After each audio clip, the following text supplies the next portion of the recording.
जैसा कि हम लोग लास्ट क्लास में बात किए थे कि हम लोग जीएसटी के कुछ इंट्रोडक्शंस टॉपिक कंप्लीट किए थे। अब मैं आपको वापस इसका थोड़ा इंट्रोडक्शन दे देती हूँ, फिर हम लोग इसका क्वेश्चन करना शुरू करते हैं। जैसा कि मैंने लास्ट क्लास में बताया था, जीएसटी एक इनडायरेक्ट टैक्स है, मतलब ऐसा टैक्स जो हम लोग को गवर्नमेंट को पे करना पड़ता है कुछ भी परचेज़ या सेल करने पर एक फ़िक्स्ड अमाउंट रेट पे। ठीक है, जीएसटी एक यूनिफॉर्म रेट सिस्टम है, मतलब गवर्नमेंट हम लोग को पहले ही क्लैरिफाई कर दिए कि इस स्लैब रेट से ही आपको जीएसटी का पे करना है। जैसे फॉर एग्जांपल कोई अगर एसेंशियल गुड्स है तो उसमें कोई भी जीएसटी नहीं है। ठीक है, कुछ गुड्स में 6% टैक्स लगती है, कुछ केस में 9%, 18% ऐसे टैक्सेस लगती है जो स्लैब रेट बताई गई है। ठीक है, the next is GST is a value added tax.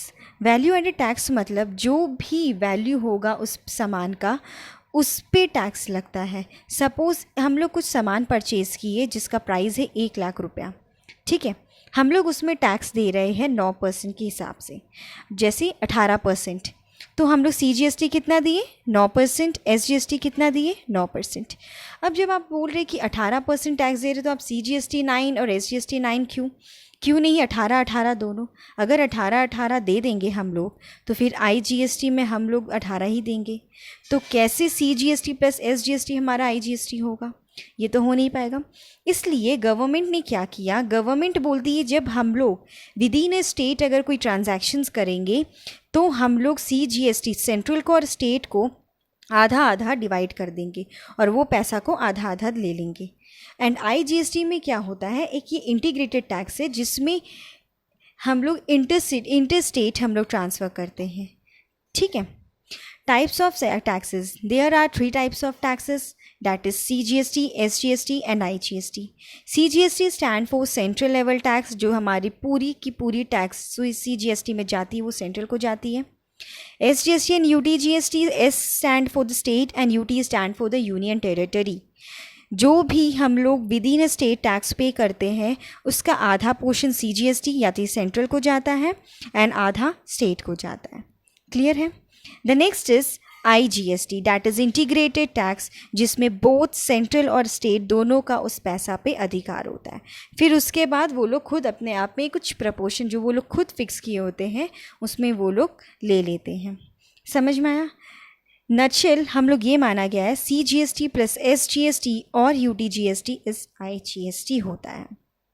इसको आप लोग और अच्छा से समझेंगे, आप लोग हायर जब स्टडी करेंगे तब। फिलहाल के लिए आप लोग इतना ही समझिए। ठीक है, अब हम लोग इसमें बात करते हैं कि जो हम लोग परचेज़ करते हैं तो परचेज़ में कैसे जीएसटी पे करते हैं, एंड सेल्स करते हैं तो सेल में कैसे हम लोग जीएसटी पे करते हैं। जब हम लोग परचेज़ करते हैं कुछ भी सामान को या कुछ भी गुड्स को, तब हम लोग क्या करते हैं उसमें कि गुड्स आया या गया वो देखना पड़ता है। अगर जैसे फॉर एग्ज़ाम्पल हम लोग परचेज़ कर रहे हैं, इट मीन्स कि गुड्स आ रहा है हमारे यहाँ, तो आ रहा है तो हम लोग लगाते हैं उस पर इनपुट CGST या इनपुट SGST या इनपुट IGST। सिमिलरली जैसे ही सेल्स हो रहा है तो सेल्स में भी हम लोग देखेंगे कि गुड्स जा रहा है कि आ रहा है। इसमें यहाँ पे गुड्स जा रहा है इसलिए हम लोग यहाँ लिखते हैं आउटपुट CGST, SGST और IGST। आई थिंक आपको क्लियर हो गया होगा कि CGST, SGST हम लोग क्यों इसमें लिखते हैं। ठीक है, आइए हम लोग कुछ एग्जाम्पल करते हैं जिससे हम आपको समझ में आए कि एक्चुअली में CGST, SGST का हम लोग को ट्रांजैक्शंस और बुक्स ऑफ अकाउंट में हम लोग उसको कैसे मेंटेन करें। ठीक है, जैसे यहाँ पे आपके स्क्रीन में एग्जाम्पल दिख रहा होगा, CGST है 6%, SGST है 6%। ठीक है, हम लोग यहाँ परचेज़ किए हैं गुड्स फॉर ₹2,00,000 ऑन क्रेडिट, मतलब हम लोग उधार में गुड्स खरीदे हैं। कितना का खरीदे हैं? 2,00,000 रुपया का। ठीक है, तो इसमें क्या हो रहा है, गुड्स हम लोग खरीद रहे हैं क्रेडिट में। ठीक है, कितना का खरीद रहे हैं? 2,00,000 का, एंड उसमें CGST एंड SGST हमारा 6% गिवन है। तो इसका एंट्री क्या हो जाएगा? इसका एंट्री देखिए, परचेजेज अकाउंट डेबिट, क्योंकि परचेज़ हो रहा है, हम खरीद रहे हैं, गुड्स आ रहा है, गुड्स का बैलेंस होता है डेबिट, इसलिए हम लोग करेंगे, बढ़ रहा है तो करेंगे डेबिट। कितना? 2,00,000 पे। जैसा कि हम लोग पढ़े थे कि GST एक वैल्यू एडेड टैक्स होता है, यहाँ पे वही हम लोग करेंगे। Input CGST at the rate 6%, कितना हो गया 6%, 2 लाख का 12,000। And input SGST at the rate 6%, कितना हो गया 12,000। मतलब कुल टोटल मिला के डैट इज़ 2,24,000 हम लोग क्रेडिटर को पे करेंगे, इतना जब हम लोग पेमेंट करेंगे तब। ठीक है। The next question is sold goods ₹3 lakh on credit. मतलब हम लोग गुड्स खरीद रहे हैं, बेच रहे हैं 3 लाख में क्रेडिट में। मतलब सामने वाला हमारे लिए क्या है हुआ, डेटर हुआ, हम लोग उनको पेमेंट उनसे लेंगे। क्लियर हुआ। तो इसका एंट्री क्या हो गया, normally debtors account debit to sales account. यहाँ पे भी क्या होगा, हम सेल्स के साथ ही आउटपुट CGST और आउटपुट SGST लिखेंगे। अब आप सोच रहे होंगे यहाँ इनपुट क्यों, यहाँ आउटपुट डेबिट क्रेडिट क्यों हो रहा है। इनपुट CGST यहाँ इसलिए हो रहा है क्योंकि ये हम लोग के लिए एक तरह का खर्चा है जो हम लोग को करना है। एक हम लोग तो एक्सपेंस है, एक्सपेंस का बैलेंस क्या होता है, डेबिट, और उस जब बढ़ता है तब क्या करते हैं हम लोग, डेबिट, इसलिए। एंड आउटपुट CGST SGST हमको सामने वाला आदमी देगा। ठीक है। तो एक तरह का ये टेम्प्रेरी बेसिस में हमारे लिए एक प्रॉफिट हो गया, गेन हो गया, जिसको हम लोग यहाँ पे क्रेडिट कर रहे हैं। अब 3 लाख, यहाँ पे 3 लाख का हम लोग परचेज़ किए तो सेल्स हो गया 3 लाख। आउटपुट CGST हो गया हमारा 18%, 18,000, 6% 3 लाख का। एंड आउटपुट SGST कितना हो गया 18,000।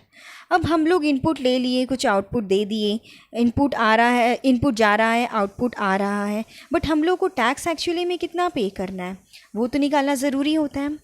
तो इसमें मैंने एक नोट बनाया है जिसे आप प्लीज़ ज़रूर फोकस कीजिए। CGST हम लोग को टोटल देना था 18,000 रुपया। ठीक है, सॉरी, हम लोग को ये आना था 18,000 रुपया आना था। ठीक है। वैसे ही SGST हमारा 18,000 रुपया आना था और हम लोग को पे कितना करना था 12,000 रुपया। ठीक है। मतलब CGST भी 12,000 और SGST भी 12,000, इतना इतना हम लोग को पे करना था। 12,000 एंड आना था 18,000 दोनों। ठीक है। तो अब बताइए एक्चुअली में हम लोग के पास कितना पे करना है या कितना आएगा। आएगा, ऑफकोर्स सा बात है, कितना आएगा 6,000 रुपया हम लोग को ये आएगा। मतलब हम लोग सिर्फ डेटर से 6,000 रुपया लेंगे और हम लोग कुछ भी नहीं करेंगे। तो यह इसका एंट्री क्या हो जाएगा, output CGST 6% account debit 18,000 to output SGST 6% account 18,000, input CGST 6% 12,000, input SGST 6% 12,000। अब हम लोग को पे कितना करना है यहाँ पे, सिर्फ 12,000, that is 6,000 plus 6,000। Net balance कितना बचा उतना हम लोग इसको पेमेंट कर देंगे। आई होप आपको ये कॉन्सेप्ट समझ में आया होगा। फिर भी आपको लगता है कि कोई डाउट है तो प्लीज़ आप ज़रूर कमेंट बॉक्स में लिख कर भेजिए, एंड ताकि मैं नेक्स्ट क्वेश्चन आपको सॉल्व करके ज़रूर बता सकूं। एंड प्लीज़ तब तक के लिए मेरे चैनल को लाइक, सब्सक्राइब एंड शेयर करना ना भूलें। Thank you.